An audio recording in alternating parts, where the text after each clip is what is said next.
Welcome to today's video. I was speaking to one of my students recently and they were saying that it would be really useful for me to do some lessons on DAWs. There's a growing branch within teaching of technology and the use of technology within the educational environment, not specifically for music, but in music, technology is very much being used. I will do a whole bunch of videos on using DAWs and the uses of them. I've just used the same term a couple of times. I've said DAW. That's not so. It's not door that I've said either. People often mishear me and think that I'm saying door as in D-O-O-R. No, I pronounce that door because there's an R in it, not DAW. But that's because I'm Scottish. But DAW is D-A-W. So it's kind of like SAW, which is spelled S-A-W, but it is DAW, so it's D-A-W. And what that stands for is Digital Audio Workstation.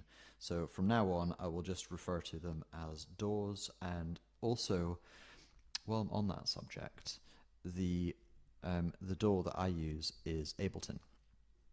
After doing my master's, I tried a whole bunch of different DAWs just to branch into a new part of music.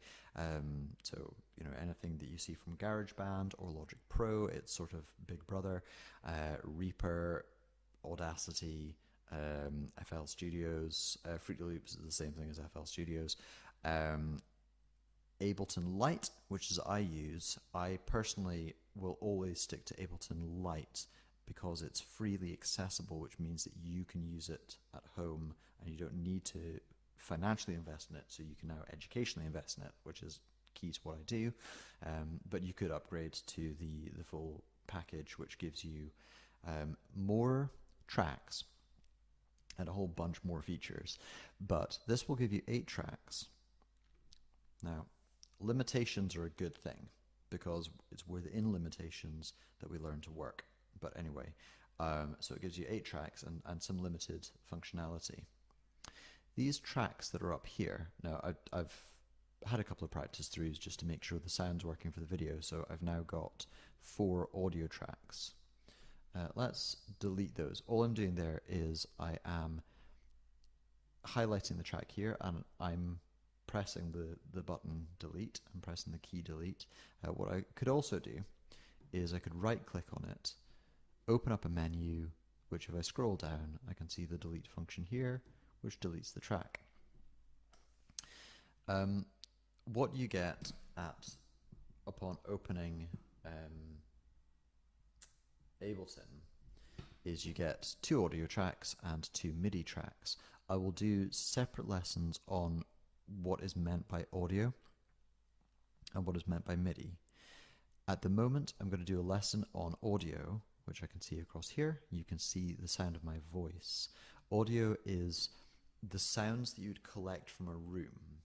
MIDI is the sounds you'd collect from a computer. So I'm not doing a lesson on that, so I can now click on the track, hit the delete button twice, and for the next part in the lesson, I'm going to leave this part of the audio open.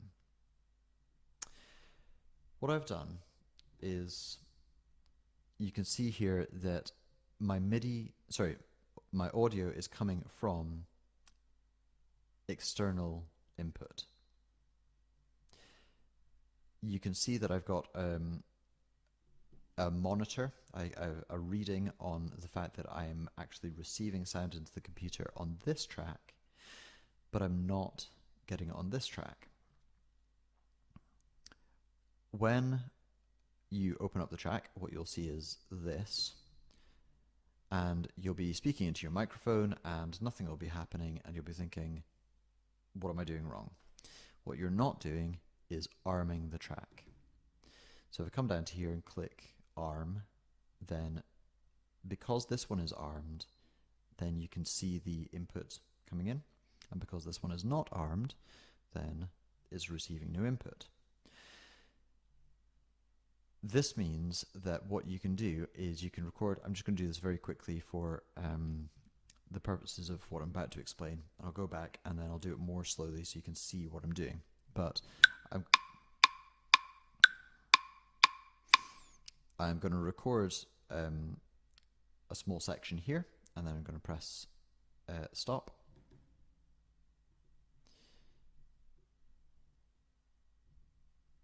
I'm going to arm this track here, and then I'm going to record here. So I'm going to record a small section here, and unfortunately what I'm also doing here is I'm recording onto that track as well, which means I've just lost the data that I did then. So if you imagine recording a big instrument track, then forgetting to disarm one of the tracks, then you'll wind up recording over it.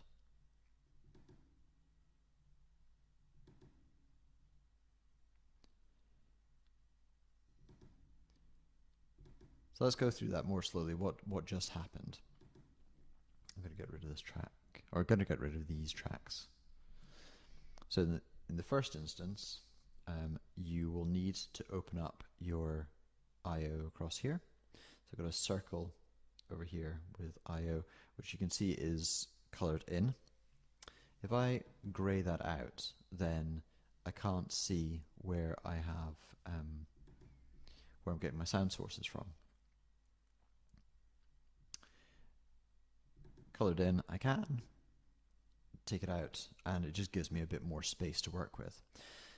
I can see blank clips across here, and I'll explain later on what's happening with clips. But I've got record buttons here because this is armed. This is not armed, so it doesn't have record buttons. If I arm it, then they record, but let's get rid of that for the minute. Let's go on to the first clip here. And I'm simply going to press record. It's worth saying at this point, I can see that I'm getting signal because I've got a monitor down here. It's a grey monitor, and when I started recording, I thought, well, it's greyed out, so is it not live? Am I doing something wrong? Now, let me show you something here.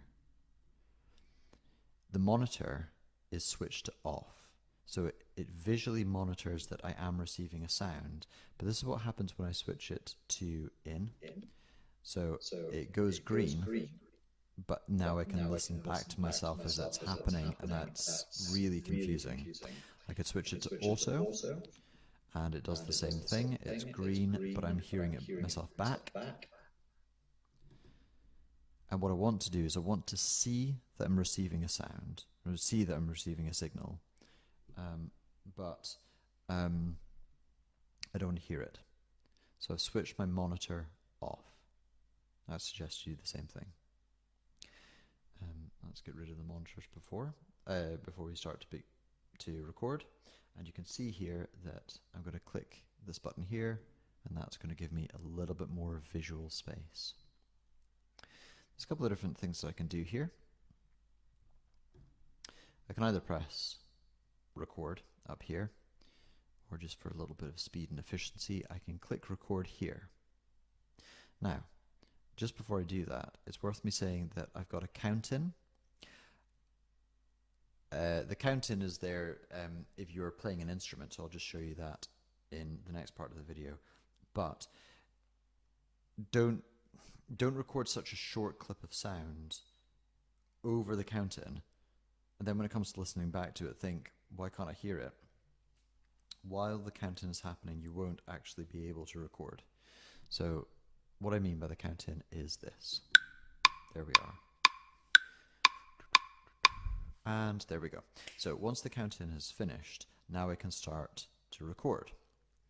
I've recorded something, so I'm now going to select stop up here. While I'm up here on the stop, you can see that I've lasted 6 seconds during that count in. If I click on the stop button, watch what happens here. You can go back to the beginning of the clip. Just to test that it works, let's have a listen. And there we go. So once the count in is finished, now I can start to record. I've recorded something, so I'm now going to select stop up. So there we go. What I'm doing at the moment, I have set up my sound, so I've got an interface. I'll do a separate video on what I mean by an interface, and a dynamic microphone here. I've toyed around with using my dynamic and my compressor mic, and I'm kind of favoring the dynamic one at the moment. But I'll do separate videos on that.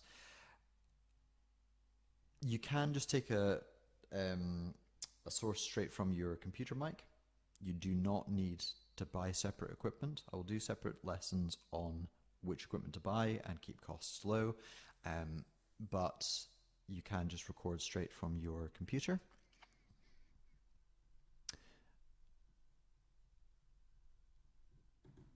I'm going to disarm that track, arm this track. That track's actually not very useful for what it is that I'm about to do.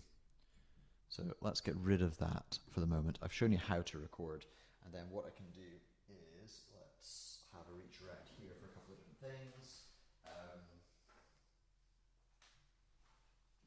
So I could grab a percussion instrument, let's say. Remember that counting, that's going to come really useful now.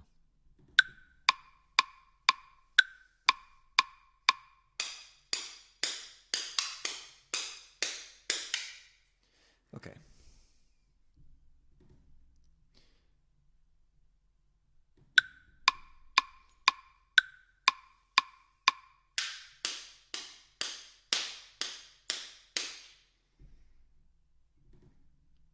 Let's have a listen to that.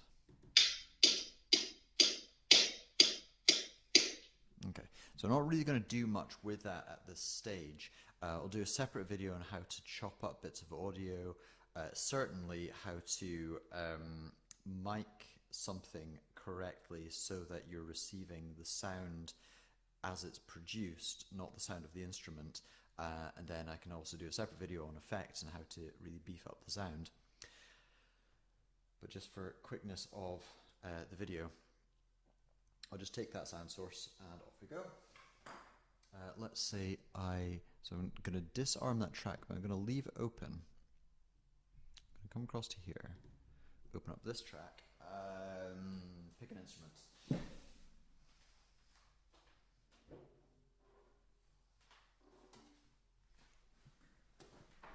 So now, what's going to happen is this is going to record my bass while this is tracking, so this is multi-track recording.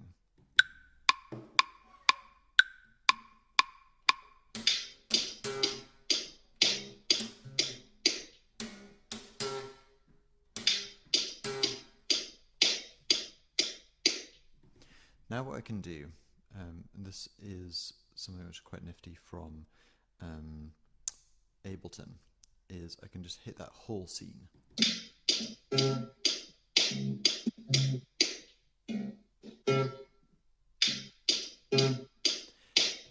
I can hear the two things against each other. As I said at a previous point in the video, I haven't done anything in terms of sound quality there. I didn't take any time to mic it properly, really think about what I was doing, so put that down. So the sound quality is really low, and I haven't even bothered to think about what it is that I was playing. The only thing that I'm doing within the video is showing you how to create new tracks. Control Shift T gives me a MIDI one. Control T, actually. Let's leave the MIDI one out of the way for the moment. That's me created a new track there, and how to overdub. Remember, arm the track. Grab as many instruments as you want.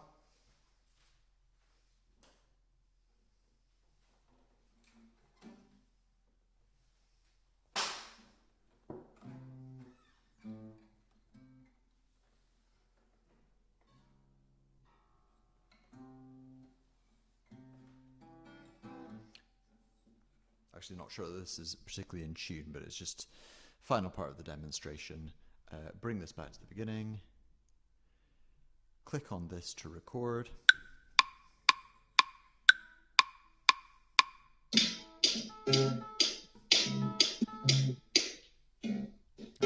that coming through there. Select the scene, just have a quick listen.